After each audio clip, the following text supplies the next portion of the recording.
Hello all, welcome to another episode in the series Basics of Stock Market. If you're new to my channel, do watch my previous episodes also because as a new investor, it can help you a lot when you're trying to understand the market. So if you're new to my channel, don't forget to subscribe my channel. Also, if you like the content of this video, don't forget to give it a thumbs up. Now, let's start with our today's discussion. As we have earlier also understood that stock market is like a sabzi mandi, but in stock market you can actually buy and sell stock. Now there are various questions relating to it, like at what price you can buy the stock, can you bargain in this stock market? Also, do you need to sit in front of screen throughout the day to wait for the share price to fall so that you can place an order? So to understand all these things, do watch this video till the end because I will be discussing about various types of order that you can place on exchanges. So let's start with our today's video with first type of order that you can place, and that is market order. Now what is market order? So let's try to take an example from the normal sabzi mandi only, and let's try to derive an analogy from that. So see, in normal sabzi mandi, when you go to purchase, let's say potatoes, and the vendor quotes you that it is 9 rupees per kg. So there are few types of buyers who will be comfortable in paying that 9 rupees and would like to get that particular vegetable, that is the potato in our case. Okay, similar type of buyers are there or sellers are there in stock market also. So they are comfortable with the current market price which is there or the last traded price at which the stock have traded. So they are okay to pay that much price and buy the stock, or they are okay to sell the stock that they are holding at that particular price and get the money. Okay, so these kind of buyers or sellers can place a market order, which means that they will be executing their trade like the buy or sell transaction at the current market price or the last traded price. Okay, and that is the value that they will be getting. Okay, so now who places this type of order? So people who want to ensure that their transaction should be executed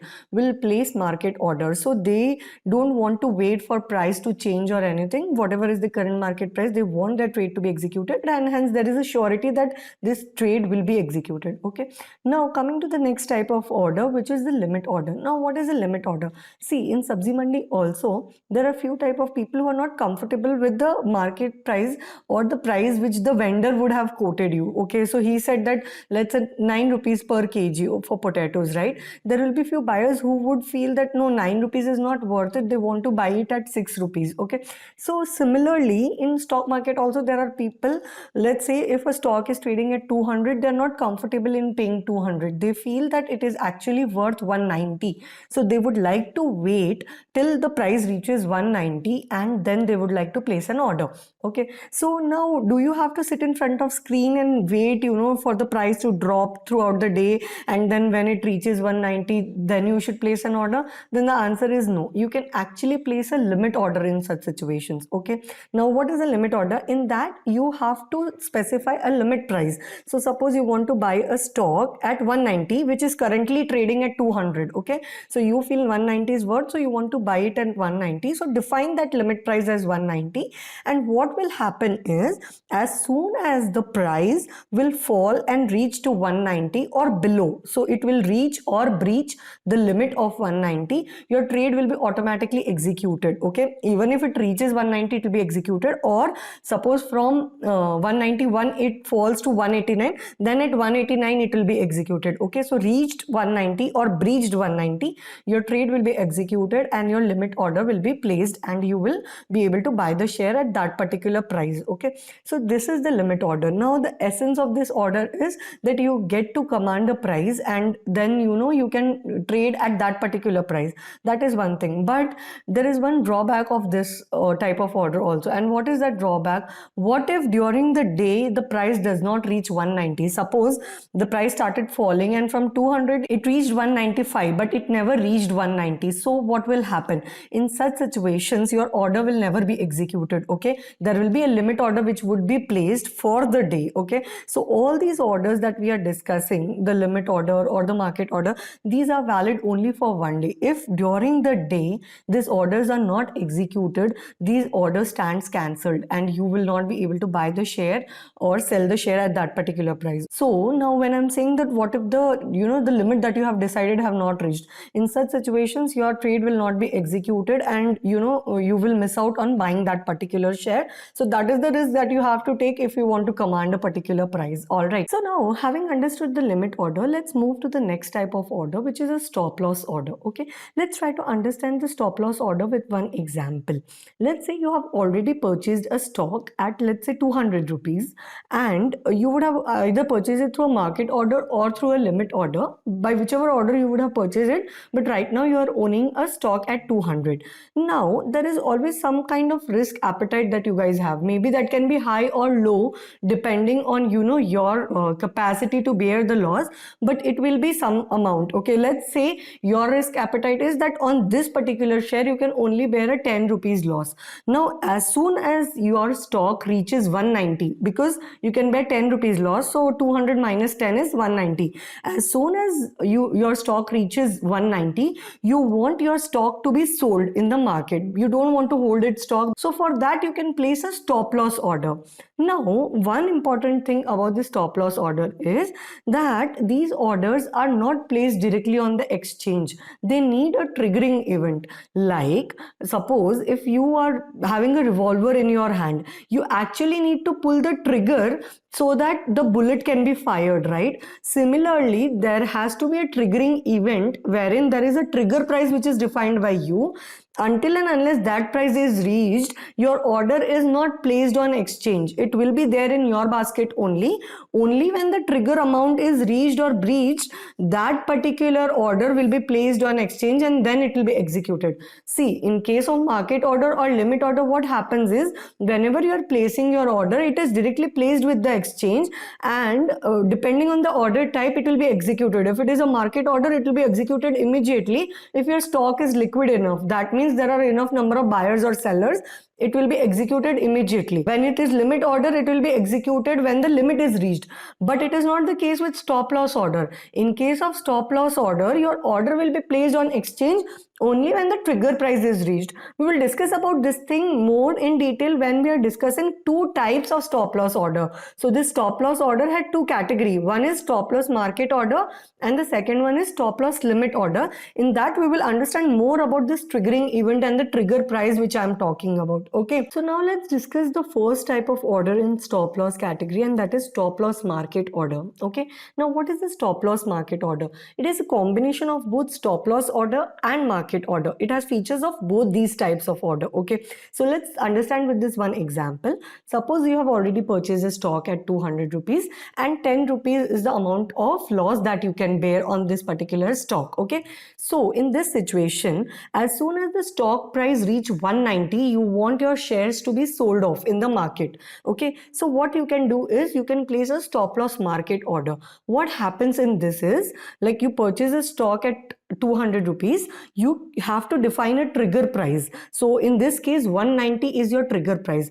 Now what happens is, suppose this stock starts falling from 200, it is falling 195 and it has reached 190. As soon as it reaches 190, your order will be triggered in the exchange. Okay, till that time the order is not even placed on exchange, like I told earlier.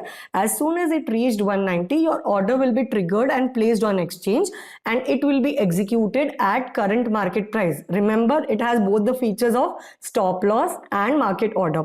So what is the feature of market order? That whatever is the current market price, at that price only your trade will be executed. So in this situation also, as soon as it reaches 190, as soon as that happens, your order will be placed on the exchange, and as soon as your order will be placed on exchange, it will be executed at the current market price. Now that current market price can be even 189 or 191 also. Okay, whatever is the price, As soon as it is triggered and placed, at that point of time, see, it takes some microseconds also, right, to trigger that particular order and place it on exchange and then execute, like match that order with the seller. So in that microsecond itself, if the stock price fluctuates, okay, it reaches from 190 to 192 also, or it reaches from 190 to 188 also, at whatever price at that particular moment it is there, it will be executed. So that is a stop loss market order, wherein you define a trigger price. As soon as that is reached, your order will be placed on exchange, and at that particular moment, whatever is the price, at that price your particular stock will be sold off in the open market. Okay, now the best thing about this order is there is a surety, that this order will be executed. When I say surety, it means what? See, when the stock price is falling, you are deciding that at 190 you want it to be sold off. Now we have seen the feature of market order is that the chances of its execution are very high. So same benefit is there in the stop loss market order also, that the chances of execution is high because you are placing an order at a market price. Okay, so there are chances that you might get a buyer or seller for this particular stock. So now let's try to understand the second type of order in stop loss category, and that is stop loss limit order. Now what is a stop loss limit order? See, it has features of both stop loss order and limit order. All right, now let's try to understand this with one example. See, in stop loss limit order, there are three types of prices. First price is your purchase price. Let's say it is 200 rupees. So this is the price at which you would have purchased this particular stock. Second price is the trigger price. So this is the price. So when the stock starts falling from 200, there is a price that you need to define, like we defined in the stop loss market order also, right? The trigger price. So this is the price at which the order will be fired towards exchange and it will be placed on exchange. Okay, so let's say it is 192 in our case. Okay, so from 200 rupees, as soon as the stock starts falling, once it reaches 192 or breaches 192, so it is reach or breach always. Okay, so as soon as it reaches 192, or suppose from 193, even if it reaches 191 directly, the value of 192 is breached, right? So the order will be placed on exchange. Okay, now the third price is the limit price. This is the price which is the bare minimum price which you want if you're selling your share. Okay, if you're buying, this is the maximum price, and if you're selling, this is the bare minimum price which you want if you're selling your stock. Okay, now let's say in our example it is 190. Okay, so now let's recap these three prices. First price is the stock price, that is 200 rupees. Second price is the trigger price, that is 192 rupees, and the third price is the limit price, which is the bare minimum price you want if you're selling the share, and it is 190 rupees. Okay, so always remember here one thing, that the trigger price is always between the purchase price and the limit price, because first the order will be triggered, then there is the maximum limit, like the limit below which you can't sell. So suppose as soon as the trigger is done at 192, the stock reaches to 191, what will happen? The order will be executed because it is more than 190, right, which is our limit price. So any price which is better than limit price, the order will be executed. But if it happens to fall below the limit price, like when the order got triggered at 192 and immediately in the next microsecond it reaches 188, what will happen? Your order will not be executed. Why? Because your limit price is breached. So when you define a limit price, you say that this is the bare minimum price you want. Below this price, you don't want your trade to be executed. Any price which is above this limit price, after the trigger has been done, of course. So trigger is the most important thing, be it a stop loss market order or be it a stop loss limit order. After the trigger is done, see, if it would have been a stop loss market order, no, what would have happened was, after the trigger is done, whatever is the market price, it would have got executed. Even 188, 185, at any price this order would have been executed. But this does not happen when you are defining a limit. This limit ensures that below certain price your stock will not be sold. Okay, so there is a benefit that downside protection is there. Like if immediately there is a sudden fall in the share price, your order will not be executed, and you can wait for more time for stock to rise up again. So there is one problem with the stop loss limit order, and that is, like, if at all from the trigger price directly your stock price falls below your limit price. So in our case the trigger price was 192 and the limit price was 190. So let's say from 192 it directly falls to 185. What will happen? Your trade will not be executed because your limit has been breached, right? So in such situations what will happen is you anticipated a loss till 190, that is 10 rupees loss only, but already it has reached 185. So already you are bearing a 15 rupees loss. So there are high chances that even you are not able to catch the rail here at 185 because you have already placed a stop loss limit order. So you will have in mind that okay, when the prices will fall, the order will get executed at your required price. But you have to see that whether that limit is also breached or not during the day. If at all it is breached, you probably have to revise your limit price so that your trade get executed. Otherwise it will till the day end it will be there in your bucket, and from 185 it is going to 170 also or 150 also, your trade will not be executed, and the amount of loss that you might bear on such particular transaction might increase tremendously. Okay, so that is something that should be noted when you are placing a stop loss limit order. So now the solution to this problem, the order of not getting executed, is placing a stop loss market order wherein the chances of your order execution are very high. So that's all guys from my side. I hope all the 4 types of order that we have discussed today, that is market order, limit order, stop loss market order and stop loss limit order, are clear to you guys. If you have any questions, do let me know in the comment section below and I'm happy to help you out. But please get your concepts cleared on this because you will be placing these types of order in your day-to-day life. Alright, so I'll see you in my next video. Till then, stay home, stay safe. Bye.